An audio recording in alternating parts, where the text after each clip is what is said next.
একেবারে ভর দুপুরে ব্যারাকপুরের চিড়িয়া মোড়ে শুট আউটের ঘটনা ঘটেছে। এক যুবকের বুকে গুলি লেগেছে বলে জানা যাচ্ছে। তার অবস্থা আশঙ্কাজনক। যেখানে ঘটনা ঘটেছে সেখান থেকে খুব কাছে ব্যারাকপুর কমিশনারেট। ফলে প্রশ্ন উঠছে যে এতটা বেপরোয়া হচ্ছে দুষ্কৃতীরা যে প্রকাশ্য দিবালোকে ভর দুপুরে পরপর গুলি চালিয়ে তারা চম্পট দিচ্ছে। কি ঘটেছে সমীরণ পাল আমাদের প্রতিনিধি বিস্তারিত বলবেন। সমীরণ। শুভজিৎ, দেখো কিছুক্ষণ আগে যে ঘটনা ঘটেছে ব্যারাকপুরের পাইপ রোডে, সেখানে একটি পরিত্যক্ত বিদ্যুতের দপ্তর রয়েছে, সেই দপ্তরের সামনে এই গুলি চালানোর ঘটনা ঘটেছে। এবং যে সূত্র মারফত যেটা জানা যাচ্ছে যে যারা গুলি চালিয়েছে তারা প্রত্যেকেই এলাকার বাসিন্দারা, অর্থাৎ হিন্দাদের পরিচিত। এবং কি কারণে গুলি চালানো হলো সেটা এখনো স্পষ্ট নয়, তবে প্রত্যেকেই স্থানীয় এবং তারাই গুলি চালিয়েছে বলে জানা গেছে। এবং তার বুকের নিচে গুলি লাগে এবং সেখান থেকে প্রথমে নিয়ে যাওয়া হয় ব্যারাকপুরের বীরেন বসু মহকুমা হাসপাতালে। সেখান থেকে তার অবস্থা অবনতি হয়, নিয়ে যাওয়া হয়েছে বেলগড়ের একটি বেসরকারি হাসপাতালে। তবে যেটা জানা যাচ্ছে যে বিমদাস যে এই পরিত্যক্ত ইলেকট্রিক অফিসের সামনেই দাঁড়িয়েছিল, সেই সময় দুষ্কৃতীরা এসে তাকে গুলি চালায়। এবং কি কারণে হামলা সেটা স্পষ্ট নয়, তবে পুলিশ দাবি করছে যে এরা প্রত্যেকেই স্থানীয়, অর্থাৎ ইমদাদের পরিচিত লোকেরা এই গুলি চালানোর ঘটনার সঙ্গে যুক্ত। কিন্তু কেন হামলা চালানো সেটা স্পষ্ট নয়।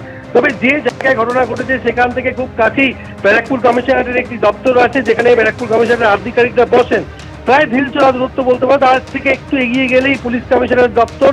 পাইপ রোড একটা জনবহুল এলাকা, ব্যারাকপুর চিড়িয়ামোড় লাগোয়া। সেই জনবহুল এলাকায় ভর দুপুরে শুট আউটের ঘটনায় রীতিমতো আতঙ্কিত এলাকার বাসিন্দারা। যেটা জানা যাচ্ছে আজকে কিছুক্ষণ আগে যে ঘটনাটা ঘটেছে, যে ইলেকট্রিক সাপ্লাই অফিসের সামনে ইমদাদ দাঁড়িয়েছিল, তাকে লক্ষ্য করে গুলি চালায়, তার বুকের নিচে গুলি লাগে, তাকে নিয়ে যাওয়া হয় বীরেন বসু মহকুমা হাসপাতালে। সেখান থেকে নিয়ে যাওয়া হয়েছে বেলগড়ের একটি বেসরকারি হাসপাতালে। তার অবস্থা খুবই সংকটজনক বলে জানা যাচ্ছে। ঘটনাস্থলে ব্যারাকপুর কমিশনারের শীর্ষকর্তারা পৌঁছেছে, তবে এখনো পর্যন্ত দুষ্কৃতীদের কাউকেই আটক বা গ্রেপ্তার করা সম্ভব হয়নি। শুভজিৎ, বেশ, তুমি আমাদের সঙ্গে থাকো। একেবারে ভর দুপুরে এই ঘটনা ঘটেছে। এখন কারা গুলি চালালো, কি কারণে গুলি চালালো, এইটা হচ্ছে নিঃসন্দেহে বড় প্রশ্ন। কিন্তু প্রশ্ন উঠছে নিরাপত্তা নিয়ে। তার কারণ কমিশনারেট, ব্যারাকপুর পুলিশ কমিশনারেটের যে অফিস, সেখান থেকে কিছুটা দূরে এই ঘটনা ঘটেছে। প্রকাশ্য দিবালোকে ভর দুপুরে তিনজন দুষ্কৃতী আসছে, শুট আউট করে তারা চলে যাচ্ছে।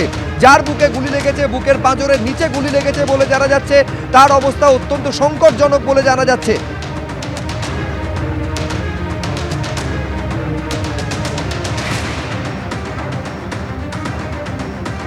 বলে স্বাভাবিকভাবে প্রশ্ন উঠছে যে ব্যারাকপুর কমিশনারেট এলাকায় মোটের ওপর নিরাপত্তা কতটা রয়েছে। আমি আবার কথা বলবো আমাদের প্রতিনিধি সমীরণ পালের সঙ্গে। সমীরণ, এই ব্যারাকপুরে একাধিক এরকম শুট আউটের ঘটনা ঘটে গিয়েছে। কখনো আনন্দপুরীতে সোনার দোকানে ঢুকে খুন করছে দুষ্কৃতীরা, কখনো দেখা যাচ্ছে বিরিয়ানি দোকানের সামনে শুট আউটের ঘটনা ঘটছে। অর্থাৎ ব্যারাকপুরে দুষ্কৃতী দৌরাত্ম, তার এতটুকু উন্নতি এখনো পর্যন্ত দেখা যাচ্ছে না।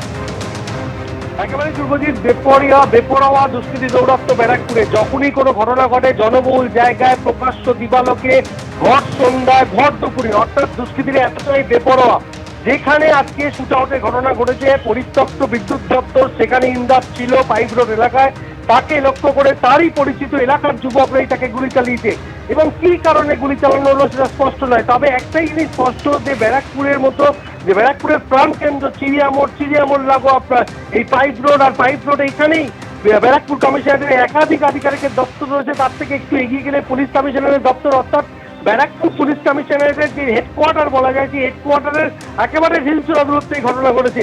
রীতিমতো আতঙ্কিত এলাকার বাসিন্দারা। এইভাবে বর্ধপুরে শুট আউটের ঘটনা এবং ইমদাদের অবস্থা খুবই আশঙ্কাজনক। ইমদাদের যে ব্যক্তিগত পরিচয় সম্পর্কে এখনো পুলিশ জানতে পারেনি।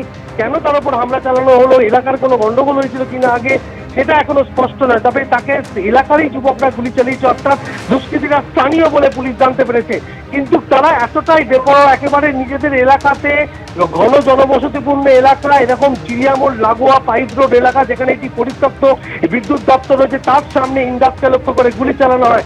রীতিমতো আতঙ্কিত এলাকার বাসিন্দারা। শুভজিৎ, একেবারে জমজমাট একটা এলাকা, প্রাণকেন্দ্রের মধ্যে এই ধরনের ঘটনা ঘটছে। আমি ছবিটা আরেকবার দেখাবো। বুকের পাঁজরে ডান দিকে নিচে গুলি লেগেছে, তার অবস্থা এই মুহূর্তে সংকটজনক বলে জানা যাচ্ছে। এই হচ্ছে সেই ছবি, বুঝতে পারছেন। খুব কাছ থেকে, একেবারে সামনে থেকে গুলি চালানো হয়েছে, পরপর গুলি চালানো হয়েছে। আহত যুবকের মা কি বলছেন একবার দেখুন। जगह से निकला, बाहर निकला, इसका भतीजा गोली मार दी। और सब था, सबका नाम नहीं था, नहीं मालूम, किसी को नहीं जीना। क्या काम करता है? क्या काम करता है आपका लड़का? क्या काम करता था? इनको नहीं अभी झगड़ा मोहल्ला का युवा का क्या नहीं, झगड़ा मोहल्ला में हुआ, मोहल्ला का झगड़ा का लेके